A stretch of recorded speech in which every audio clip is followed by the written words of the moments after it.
जय श्री कृष्ण, जय राधे। मैं डॉक्टर आशीष मथुरा वृंदावन से हूँ।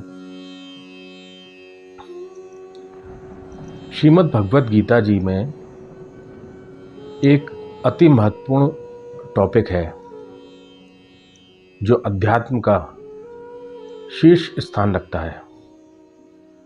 अध्यात्म की जिसको जानकारी चाहिए, जो मनुष्य अपने स्वरूप को जानना चाहता है, आध्यात्मिक होना चाहता है, उन सभी के लिए ये टॉपिक अति महत्वपूर्ण है। इस टॉपिक का नाम है स्थूल शरीर, सूक्ष्म शरीर और कारण शरीर। भगवान श्री कृष्ण ने अर्जुन को गीता जी के माध्यम से स्थूल शरीर, सूक्ष्म शरीर और कारण शरीर,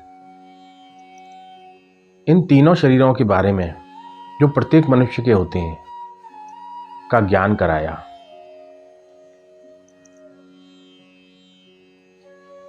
इस वीडियो से पहले मैंने एक वीडियो बनाया है जो केवल स्थूल शरीर पर ही है। इसमें मैंने पूरा ज्ञान स्थूल शरीर क्या होता है के बारे में दिया।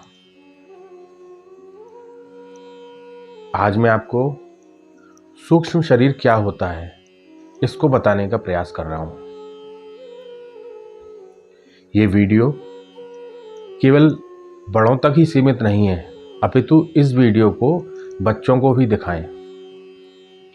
इस वीडियो में अध्यात्म और हमको जिंदगी जीनी कैसे है उसके बारे में पूरा विवरण दिया गया है। मेरा मानना है अध्यात्म केवल बड़ों के लिए ही नहीं है। अध्यात्म जितना बड़ों के लिए है उससे ज़्यादा जरूरी बच्चों के लिए है। बाल्यावस्था में, किशोरावस्था में जब बच्चा अध्ययन करता है, अपने भविष्य को बनाने का प्रयास करता है, उसके लिए सबसे बड़ी जिम्मेदारी माता पिता की ये होती है कि अपने जीवन को बनाए, साथ में अध्यात्म का ज्ञान भी अपने साथ रखे। यदि सभी के पास बच्चों से लेकर वृद्धों तक अध्यात्म का ज्ञान सभी पर है तो वो आगे का अपना जीवन, संपूर्ण जीवन का निर्वाह अध्यात्म के अनुसार करेंगे। जो भगवान श्री कृष्ण अर्जुन को बनाना चाहते हैं वही आप और हम सभी बन सकते हैं। आइए प्रारंभ करते हैं। सूक्ष्म शरीर। स्थूल शरीर के बाद सूक्ष्म शरीर और कारण शरीर, ये दो शरीरों पर मुझे बताना है। आज मैं आपको इस वीडियो के माध्यम से सूक्ष्म शरीर के बारे में बताऊंगा। सूक्ष्म शरीर और कारण शरीर का भी ज्ञान स्थूल शरीर की भांति अवस्थाओं में बदलाव से प्राप्त होता है। स्थूल शरीर में हमने देखा बदलाव हुआ। पहले हम बाल्यावस्था में थे, किशोरावस्था में, युवावस्था में, वृद्धावस्था में। हमारे शरीर में बदलाव हुआ था स्थूल शरीर के कारण। सूक्ष्म शरीर और कारण शरीर, इन दोनों शरीरों में भी बदलाव होता है। कैसे बदलाव होता है सूक्ष्म शरीर के बारे में मैं इस वीडियो के माध्यम से आपको संपूर्ण जानकारी बहुत सहज और सरल तरीके से देने का प्रयास करूंगा, जिसको कोई भी मनुष्य जो अध्यात्म का ज्ञान बहुत कम रखता है वो भी आराम से समझ सके। आज का युवा भी इस वीडियो के माध्यम से पूरी जानकारी प्राप्त कर सके, ऐसा मेरा प्रयास रहेगा।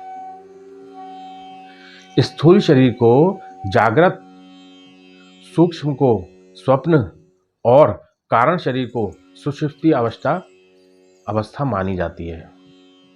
जो हमारा स्थूल शरीर होता है वो मैंने आपको बताया जागृत अवस्था में जो हमें दिखाई देता है।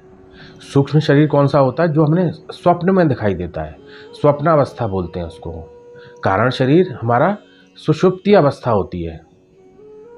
मैं कारण शरीर के वीडियो में सुषुप्ति अवस्था और कारण शरीर के बारे में संपूर्ण जानकारी दूंगा। आज मेरा फोकस सूक्ष्म अवस्था पर है, सूक्ष्म शरीर पर है। जैसे मनुष्य अपनी बाल्यावस्था में अपने को स्वप्न में बालक देखता है, यदि कोई बालक है उसको स्वप्न में स्वयं को बालक ही देखेगा। युवावस्था में स्वप्न में युवा देखता है, वृद्धावस्था में स्वप्न में वृद्ध देखता है। स्वप्न में जैसा हम होते हैं वैसा ही हमको अपने हिसाब से स्वप्न आते हैं। इससे सिद्ध हुआ कि स्थूल के साथ साथ सूक्ष्म शरीर में भी बदलाव होता है। जिस मनुष्य से देह दूसरी देह मिली है, जिस मनुष्य को एक देह बदलकर दूसरी देह मिली है कर्मों के अनुसार, यदि उसने अच्छे कर्म नहीं करे हैं और बुरे कर्मों के कारण उसको पशु योनि मिली है, पशु का जीवन मिला है, पक्षी मिला है या कोई और शरीर मिला है, उसको उस शरीर से ही प्रीति हो जाती है। सूक्ष्म शरीर की विशेषता क्या है? जब वो मनुष्य शरीर में था तो उसकी प्रीति मनुष्य शरीर में थी, जब वो जीव बना तो उसकी प्रीति जीव में हो गई, पशु बना तो उसकी प्रीति पशु में हो गई, पक्षी बना तो उसकी प्रीति पक्षी में हो गई। प्रीति कैसे हुई? कि इस शरीर को मुझे कोई ना मारे, इस शरीर का मेरा कोई आघात ना पहुंचाए, तो उसकी प्रीति उसी शरीर में हो जाती है। मैं यही हूं ऐसा प्रतीत होता है, मेरा शरीर यही है ऐसा प्रतीत होता है। ऐसा अनुभव होना सूक्ष्म शरीर का ही हिस्सा है। इस अनुभव को कैसे कर सकते हैं? सूक्ष्म शरीर के द्वारा। ये प्रीति होना, शरीर से प्रीति होना, स्वप्नावस्था में प्रीति होना, हम जो हैं उसमें प्रीति होना, ये सूक्ष्म शरीर का हिस्सा है। आइए इसको और आगे समझते हैं। मृत्यु के समय आत्मा स्थूल शरीर को छोड़ देती है। प्रत्येक मनुष्य की मृत्यु होती है, जीव की होती है, हर किसी की मृत्यु होती है। तो हमारे अंदर जो चिदानंद स्वरूप की, जो परमानंद की, जो आत्मा रूप में विराजित है, जो इससे पहले मैंने आपको बताया देही के रूप में, शरीर के रूप में, शरीरी के रूप में, आत्मा के रूप में जो है, शरीर त्यागने के बाद, शरीर समाप्त होने के बाद आत्मा इस शरीर को छोड़ देती है तथा आत्मा सूक्ष्म और कारण शरीर के साथ बचता क्या है? स्थूल शरीर तो रह गया, जो बॉडी हमारी है वो जल गई। अब कोई पूछता है जब हमारी बॉडी समाप्त हो गई, जब हमारा शरीर समाप्त हो गया तो हमारे कर्मों का भोग किसको भोगना पड़ेगा? शरीर तो खत्म हो गया। ऐसा बहुत से लोग कुतर्क करते हैं। वो कहते हैं हमारा स्थूल शरीर तो समाप्त हो गया, अब हमको कोई नहीं भोगना, गलत कर्म किए वो हमारे गलत कर्म भी जल गए, ऐसा वो लोग सोचते हैं। जबकि आत्मा सूक्ष्म और कारण शरीर के साथ शरीर से अलग हो जाती है। आत्मा अलग हो गई, लेकिन क्या लेके गई? आपके सूक्ष्म और कारण शरीर को। हमारा स्थूल शरीर जल गया, लेकिन हमारा सूक्ष्म और कारण शरीर उस आत्मा के साथ चला गया। परमात्मा किए हुए कर्मों के अनुसार, हमने जो भी कर्म किए हैं अच्छे या बुरे, किए हुए कर्मों के अनुसार सूक्ष्म और कारण शरीर में विद्यमान है के अनुसार आत्मा को दूसरा स्थूल शरीर प्रदान करते हैं। हमारी आत्मा किसी दूसरे शरीर में जाएगी। कहाँ जाएगी? दूसरे शरीर में। अच्छा कर्म किया है तो देवलोक में जाएगी, मनुष्य लोक के अच्छे कुल में जाएगी, अच्छे परिवार में जाएगी, साधु संत बनेगी। और यदि गलत कर्म किए हैं तो हम जीव जंतु बन सकते हैं। किसी को कष्ट दिया है, किसी को सताया है, किसी की आत्मा दुखाई है, किसी जीव जंतु पर हिंसा की है, किसी को भूंज के खाया है, जानवरों को खाया है, तो क्या होगा? हमको जो जन्म मिलेगा वो जानवर का ही मिलेगा, इंसान का नहीं मिलेगा।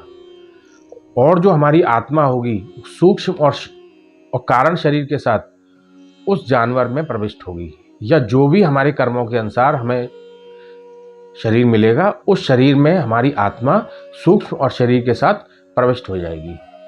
जब आत्मा स्थूल शरीर को त्याग देती है। जब नया शरीर प्राप्त होने से पूर्व इसे परवर्ती चरण से गुजरना पड़ता है। परवर्ती चरण पे मैं आपको एक अलग से वीडियो बनाऊंगा। इसमें क्या होता है, ये जो टाइम होता है जब हमारा शरीर समाप्त हो गया, शरीर समाप्त होने के बाद कुछ ड्यूरेशन होता है। वो ड्यूरेशन कुछ समय क्षण का भी हो सकता है, कुछ वर्षों का भी हो सकता है। उसको हम परिवर्ती चरण बोलते हैं। इस चरण में हमें या तो कुछ क्षण में ही दूसरा जीवन मिल जाए, या कुछ महीने लग सकते हैं, या कुछ साल लग सकते हैं दूसरा जीवन पाने में, दूसरी योनि पाने में, दूसरा शरीर पाने में, जिसमें आत्मा के साथ सूक्ष्म शरीर और कारण शरीर भी साथ रहेगा। इसलिए जन्म के समय अव्यक्त सूक्ष्म और कारण शरीर के साथ आत्मा का अस्तित्व है। किसका अस्तित्व रहता है? जन्म के समय अव्यक्त सूक्ष्म, जो व्यक्त नहीं है, अव्यक्त सूक्ष्म का और कारण शरीर के साथ आत्मा का अस्तित्व रहता है। मृत्यु के पश्चात भी यह अव्यक्त अवस्था में रहती है। सूक्ष्म शरीर यह केवल मध्य में प्रकट होता है। सूक्ष्म शरीर, अतः मृत्यु के लिए शोक करने का कोई कारण नहीं है। भगवान श्री कृष्ण अर्जुन को यही कह रहे हैं, चिंता मत कर, शोक मत कर। ये जो राजा तुझे दिख रहे हैं, ये जितने भी शरीरधारी दिख रहे हैं, ये तुझे अब दिख रहे हैं, इससे पहले भी थे और आगे भी रहेंगे। शोक किसके लिए कर रहा है? शरीर के लिए। शरीर के लिए शोक मत कर। ये सब स्थूल शरीर हैं, जबकि इनके जो शरीर हैं सूक्ष्म और कारण शरीर, वो फिर बदल जाएंगे, किसी और देह में चले जाएंगे। यही भगवान श्री कृष्ण अर्जुन को बताने का प्रयास कर रहे हैं। मैं आपको एक उदाहरण से समझाता हूँ सूक्ष्म शरीर के बारे में। जैसे वायु इत्र के फोए से गंध ले जाती है। किसी इत्र का जैसे सुगंध है, इत्र होता है, परफ्यूम होता है। किसी रुई के फोए में हमने कॉटन रुई में परफ्यूम को लगाया, रख दिया एक जगह पर। जब हवा चलेगी, वायु चलेगी, तो वो क्या करेगी? उस खुशबू को, गंध को, परफ्यूम को एक जगह से दूसरी जगह ले जाएगी। ना तो परफ्यूम गंध दिखाई दे रही है, ना हवा दिखाई दे रही है, वायु, लेकिन वो जो खुशबू है उसको एक जगह से दूसरी जगह ले गई। क्या ये वायु में स्थायी थी? नहीं थी। वायु में स्थायी नहीं थी गंध, खुशबू, परफ्यूम। वही सूक्ष्म शरीर है। इसी प्रकार इंद्रियां, हमारी जो इंद्रियां होती हैं, मन होता है, बुद्धि होती है, स्वभाव होता है, इन सभी को मिलाकर सूक्ष्म और कारण शरीरों को अपना मानने के कारण जीवात्मा, जो हमारी आत्मा है, उनको दूसरी योनि में लेकर जाना पड़ता है। जीवात्मा स्वयं कहीं नहीं जाती है।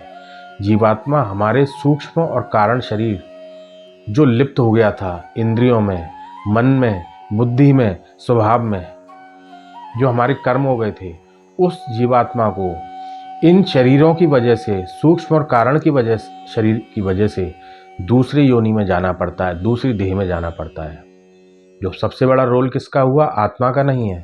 आत्मा तो परमानंद में जाना चाहती है, परमानंद में लीन होना चाहती है, लेकिन सूक्ष्म शरीर और कारण शरीर ऐसा होने नहीं देते।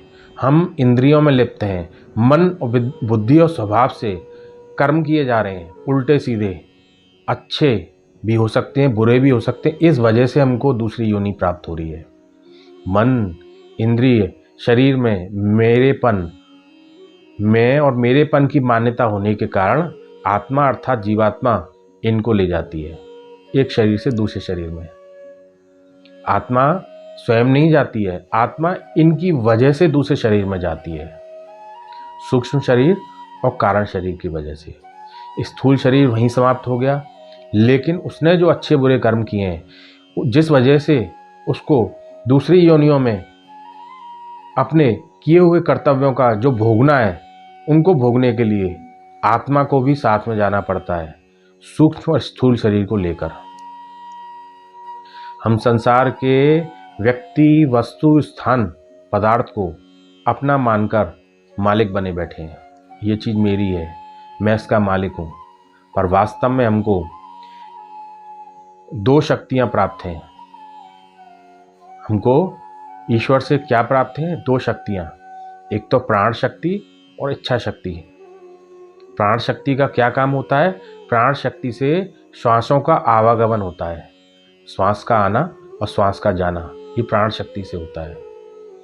इच्छा शक्ति, इच्छा शक्ति से क्या होता है? भोगों को पाने की इच्छा रहती है।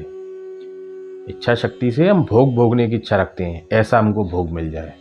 अच्छा भी कामना कर सकते हैं, अच्छी भी इच्छा शक्ति रख सकते हैं, लेकिन हम परमात्मा तत्व को पाने की इच्छा शक्ति नहीं रखते हैं। मनुष्य अधिकांशतः भोगों को भोगने की, आज मुझको गाड़ी मिल जाए, आज मुझको पैसा मिल जाए, चाहे कैसे मिल जाए, भोगों को भोगने की इच्छा रहती है। वो कौन कराती है? हमारी इच्छा शक्ति कराती है। प्राण शक्ति प्रतिक्षण कम हो रही है। हमारी जो श्वासें हैं प्रतिक्षण कम हो रही हैं। हमारा जो जीवन होता है, मनुष्य का जो जीवन होता है, भगवान ने जो दिया है, प्राण शक्ति जो हमको दी है, सभी को, चाहे मनुष्य हो चाहे जीव जंतु हो, सभी को जो प्राण शक्ति दी है, जो श्वासें दी हैं, वो काउंट करके दी हैं। हमको से 100 श्वासें दे दी। उन 100 श्वासों को हम बढ़ा भी सकते हैं और घटा भी सकते हैं। कैसे बढ़ा सकते हैं? प्राण शक्ति के बारे में आपको थोड़ा बताता हूँ। हम प्राणायाम के द्वारा प्राणों का जो आवा और गमन होता है, उनको रोककर, जैसे 1 मिनट में हम जितनी सांस लेते हैं, उस एक मिनट है, एग्जाम्पल 1 मिनट में जैसे 50 बार हमने श्वास ली,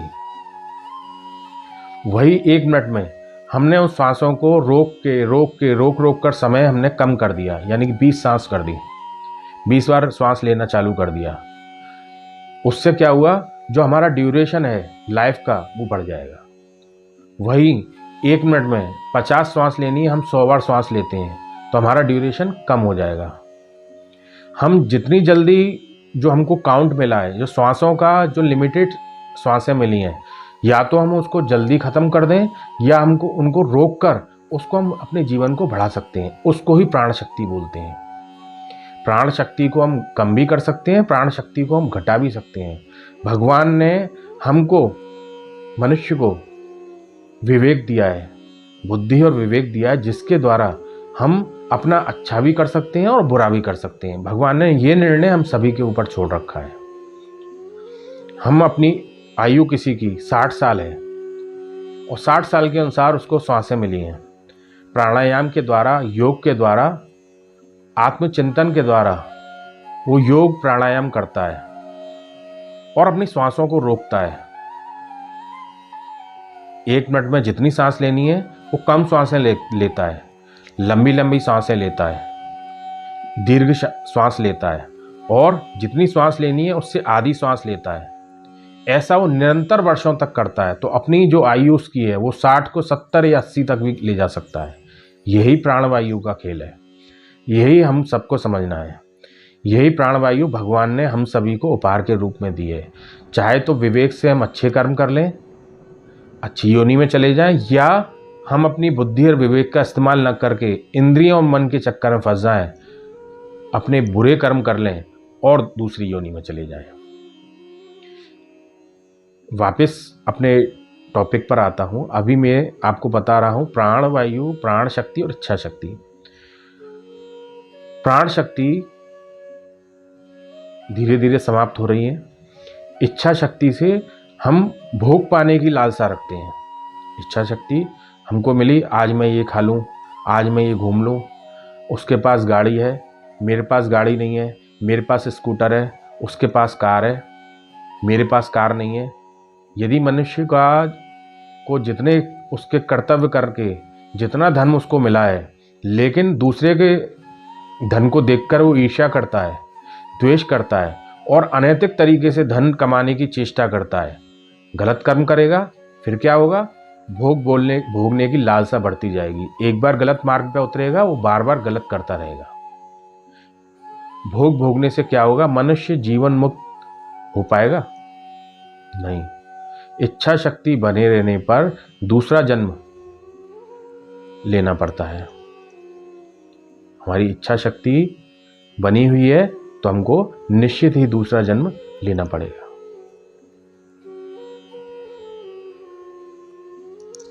स्थूल शरीर, सूक्ष्म शरीर और कारण शरीर,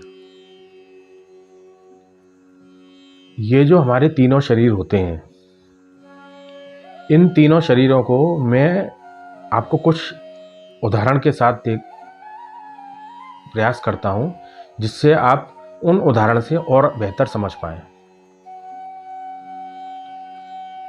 स्थूल शरीर हमारा कुर्ता है या शर्ट है या पैंट है, कुछ भी है जो हम वस्त्र पहनते हैं, शर्ट पैंट जो भी है, हम बाजार से किसी टेलर से सिलवाते हैं, टेलर के पास जाते हैं कि हमारी शर्ट सिल दो। ये जो स्थूल शरीर है ये हमारी शर्ट है, पहनने का कुर्ता है या जो भी है। कोई सूट सिलवाती है लेडी महिला, कोई पुरुष शर्ट सिलवाता है, कुर्ता सिलवाता है, कुछ भी है जो पहनने की चीज़ होती है। कुर्ता, मैं लेता हूँ कुर्ते को, कुर्ता है, उस हमारा स्थूल शरीर होता है। सूक्ष्म शरीर क्या होता है? सूक्ष्म शरीर होता है धागा, जिससे वो कुर्ता बनेगा, सिला जाएगा। और कारण शरीर क्या होता है? धागे को बनाने वाली रुई। रुई मीन्स कॉटन। जिस कॉटन से, जिस रुई से वो जो धागा बना है कॉटन का, उस धागे से वो कुर्ता बनाया जाएगा, सिला जाएगा। यही तीनों संबंध स्थूल शरीर का होता है, सूक्ष्म शरीर का होता है और कारण शरीर का होता है। वही संबंध है इन तीनों शरीरों में। और इसको समझाता हूं। क्या रुई के बिना धागा बन सकता है? क्या धागे के बिना कुर्ता बन सकता है? इसका उत्तर है नहीं। ना तो धागे के बिना कुर्ता बनेगा। शर्ट, यदि टेलर के पास जाते हैं, क्या बिना धागे के शर्ट बना सकता है, सिल सकता है? सिलाई का काम होगा तो बिना धागे के हो जाएगा? नहीं होगा। और जब कॉटन ही नहीं होगा तो क्या हम धागे को बना सकते हैं? नहीं। तीनों चीज़ों का एक साथ होना जरूरी है, जब जाके आप शर्ट बनेगी और शर्ट हम पहनेंगे। सूक्ष्म शरीर के बिना स्थूल शरीर नहीं बनेगा। हमारा सूक्ष्म शरीर है जिस पे आज चर्चा चल रही है, इसके बिना स्थूल शरीर नहीं बनेगा। सूक्ष्म स्थूल का आपस में संबंध है। और थोड़ा समझाने का प्रयास करता हूं। जीवात्मा एक शरीर के बाद दूसरा शरीर धारण करती है। जो हमारी आत्मा है, स्थूल शरीर छोड़ने के बाद जो सूक्ष्म शरीर होता है, उसके साथ सूक्ष्म और कारण शरीर के साथ दूसरा शरीर धारण करती है, दूसरी देह में जाती है। स्थूल शरीर छूट गया, सूक्ष्म शरीर, कारण शरीर जीवात्मा के साथ जुड़े हुए हैं। नए नए जन्म स्थूल शरीर और कारण शरीर, सूक्ष्म शरीर और कारण शरीर लेते हैं। नए नए जीवन मिलने हमारी आत्मा इन दोनों को साथ लेकर नए नए जीवन ले रही है। किसी योनि में, कभी किसी योनि में 84 लाख योनि है हमारे कर्मों के अनुसार, जो हमें कर्म बंधन में डालती है। जब तक मुक्ति नहीं होगी तब तक सूक्ष्म कारण शरीर जीवात्मा के साथ ही रहेंगे।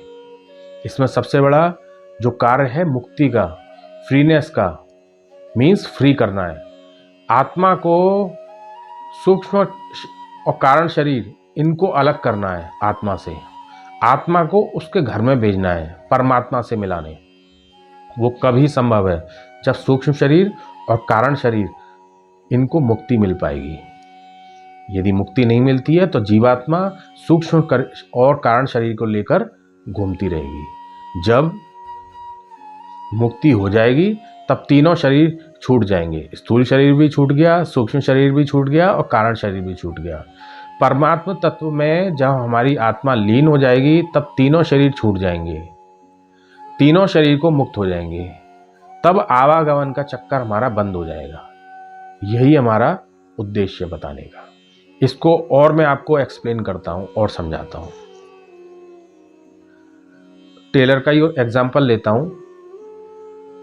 टेलर जो हमारी शर्ट सिल रहा है, धागे से, जो रुई से बनी हुई है, धागा जो रुई से बना है टेलर के पास है, वो नए नए कुर्ते सिलता है। आज कुर्ता सिलवाया, फिर किसी समय बाद फिर कोई कुर्ता सिलवाया, शर्ट सिलवा रहे हैं। ऐसा थोड़ी है एक बार हमने बचपन में शर्ट सिलवा ली तो आजीवन वृद्ध हो गए तो वही शर्ट सिलती रहेगी। शर्ट बार बार सिलवाएंगे ना। इसी प्रकार टेलर बैठा हुआ है, वो बार बार कुर्ता बना रहा है, शर्ट बना रहा है, पैंट बना रहा है, जो उसको क्योंकि उसका काम ही यही है।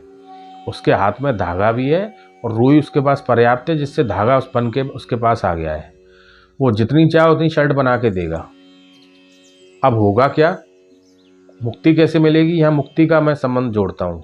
या तो वो धागा खत्म हो जाए अर्थात मोक्ष मिल जाए, या तो धागा खत्म हो जाए मोक्ष मिल जाए, या टेलर की दुकान में आग लग जाए, या आग लगने का अर्थात टेलर अपनी दुकान को बंद कर ले। दुकान बंद होगी नहीं, दुकान को शिफ्ट कर ले। अर्थात मेरा कहने का तात्पर्य है प्रलय आने पर दो ही कंडीशन में मुक्त हो सकते हैं, सूक्ष्म शरीर और कारण शरीर। या तो हमको मोक्ष मिल जाए दोनों शरीर को, सूक्ष्म और कारण शरीर को। यदि मोक्ष नहीं मिलता है तो जब प्रलय आएगी, सतयुग, त्रेता युग, द्वापर युग और कलयुग, ये चारों युग हैं। जितने भी युग होते हैं उन युग के अंतिम चरण में प्रलय आती है। प्रलय में ये जितने भी जीव जंतु हैं, मनुष्य हैं, सभी लोग इस प्रलय में भस्म हो जाते हैं, सृष्टि समाप्त हो जाती है। इसको प्रलय बोलते हैं। अब मैं इसको और बताता हूँ। यदि ऐसा नहीं हुआ, प्रलय नहीं आई, प्रलय आने में काफ़ी टाइम लगता है, लाखों साल लगते हैं, कलयुग भी लाखों सालों का है। हम जब तक जीवन लेते रहें ऐसा करें क्या?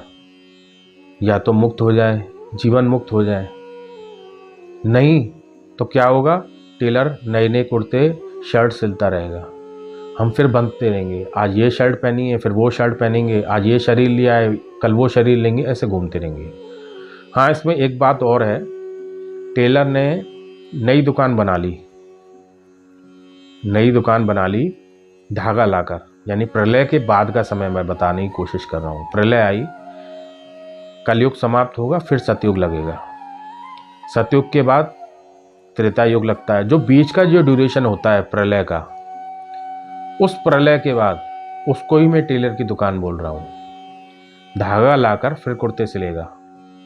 जब वापस युग प्रारंभ होगा, धागा फिर आ जाएगा, फिर कुर्ते सिले जाएंगे। अर्थात प्रलय आने के बाद कई सृष्टि बनी है, नई सृष्टि बनती है, कई अर्थात नई सृष्टि का जन्म होता है। लेकिन जिनका काम बाकी था उनका काम वहीं से चालू होगा।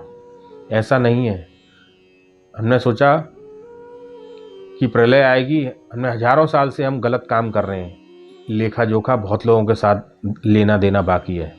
प्रलय आएगी और वो समाप्त हो जाएगा, नया जब युग चालू होगा तो हम नए सिरे से, ऐसा नहीं है।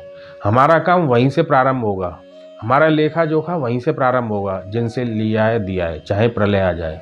ये भी ध्यान रखने वाली बात है। कुर्ते तो बनते रहेंगे, कुर्ते बनने का काम चलता रहेगा। वो रुक कब सकता है? जब धागा खत्म हो जाए, अर्थात हमको मोक्ष मिल जाए, तभी हम बंधन से छूट सकते हैं। उसके बारे में आपको और हमको समझना चाहिए। सूक्ष्म शरीर के बारे में यही सोचते हैं।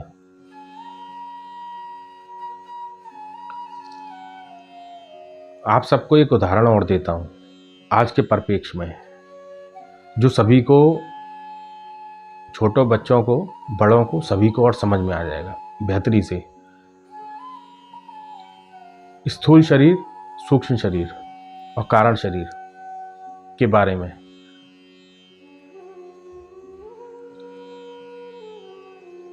स्थूल शरीर, एक वेबसाइट का एग्जाम्पल लेता हूं। इस सूक्ष्म शरीर हमारे सॉफ्टवेयर की तरह होता है और स्थूल शरीर हार्डवेयर की तरह होता है। हार्डवेयर हमको दिखाई देता है, सॉफ्टवेयर हमको दिखाई नहीं देता है। स्थूल शरीर हमारा हार्डवेयर है, सूक्ष्म शरीर हमारा सॉफ्टवेयर है। और कारण शरीर क्या है? कारण शरीर इस सॉफ्टवेयर की स्क्रिप्ट है, जिसको हम कोडिंग बोलते हैं। अब आपको समझ में आ गया होगा। और इसको एक्सप्लेन करता हूं। दो मनुष्यों के साथ, एक विवेकवान मनुष्य जो अपने आप को जीवन मुक्त करना चाहता है, एक मूर्ख मनुष्य जो अपने आप को इस 84 लाख योनियों के फेर में बांधना चाहता है, बंधन में बांधना चाहता है। दोनों के साथ में इस सेम एग्जाम्पल को आपको बताता हूं। एक डेवलपर ने कोडिंग करके आपके लिए एक वेबसाइट बनाई, वेबसाइट का निर्माण किया। इस वेबसाइट को जब बन के आ गई, एक मूर्ख व्यक्ति के पास आई। मूर्ख व्यक्ति ने इस मोबाइल में उस वेबसाइट को देखा। वेबसाइट में देखकर उसने कहा कि मैं कुछ और चाह रहा था, वेबसाइट ऐसी नहीं है। कुछ उसकी चाहत रही होगी वेबसाइट बनवाने की। डेवलपर से कहा। मूर्ख व्यक्ति ने वेबसाइट को पसंद नहीं किया जो कोडिंग द्वारा बनी थी। कोडिंग के द्वारा जो वेबसाइट बनी थी, मूर्ख व्यक्ति ने कहा कि मेरे को ये वेबसाइट पसंद नहीं आई। कोई बात नहीं की किसी से, उसने लेके गुस्सा में मोबाइल को ही तोड़ दिया और ये सोचने लगा अरे वेबसाइट तो मेरी खत्म हो गई, अब क्या लेना देना। लेकिन ये नहीं पता ये सेम वेबसाइट जो कि सॉफ्टवेयर है, किसी दूसरे मोबाइल पर, किसी दूसरे लैपटॉप पर देखी जा सकती है।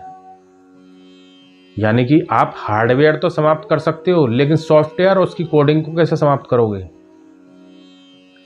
आपको यदि वेबसाइट ही हटानी थी तो आपको उसकी कोडिंग और वेबसाइट हटानी थी। कोडिंग और स्क्रिप्ट हटेगी तब उसकी वेबसाइट हटेगी। एक विवेकवान व्यक्ति का उदाहरण देता हूं जो अपने आप को जीवन मुक्त करना चाहता है, परमात्मा तत्व में विलीन होना चाहता है। उसके पास वेबसाइट उसने बनवाई डेवलपर से। उसने डेवलपर से कहा वेबसाइट में ये कमियां हैं, इस वेबसाइट की कमियों को दूर करो। उसने अपने मोबाइल को नहीं तोड़ा, उसने अपने हार्डवेयर को नहीं तोड़ा, उसने अपने स्थूल शरीर को नहीं तोड़ा, उसने उस वेबसाइट को रिपेयर करवाया। या उसने कहा मुझे वेबसाइट बनवानी नहीं है, या ये वेबसाइट बिल्कुल बंद कर दो। ठीक है, तो वो जो स्क्रिप्ट है, कोडिंग है, उसको हटाकर, स्क्रिप्ट भी हट गई, कोडिंग भी हट गई, वो वेबसाइट भी हट गई। तो सूक्ष्म शरीर भी हट गया, कारण शरीर भी हट गया, और वो जो स्थूल शरीर था, जो मोबाइल था,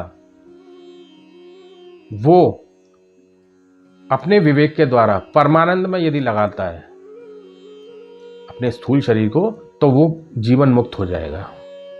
जीवन मुक्त वही हो सकता है जो अपना हार्डवेयर, सॉफ्टवेयर और उसकी कोडिंग तीनों से मुक्त हो। तभी हमको वेबसाइट दिखना बंद होगी। इसमें मेन रोल अपनी वेबसाइट का है, सूक्ष्म शरीर का मेन रोल है। हम लोग स्थूल शरीर का मेन रोल समझते हैं। स्थूल शरीर है जो हमें दिख रहा है, बस वही शरीर है। नहीं, भगवान श्री कृष्ण अर्जुन को यही कहना चाहते हैं। भगवान श्री कृष्ण कहते हैं ये जो शरीर है ये तो समाप्त हो जाएगा, दूसरा शरीर मिलेगा।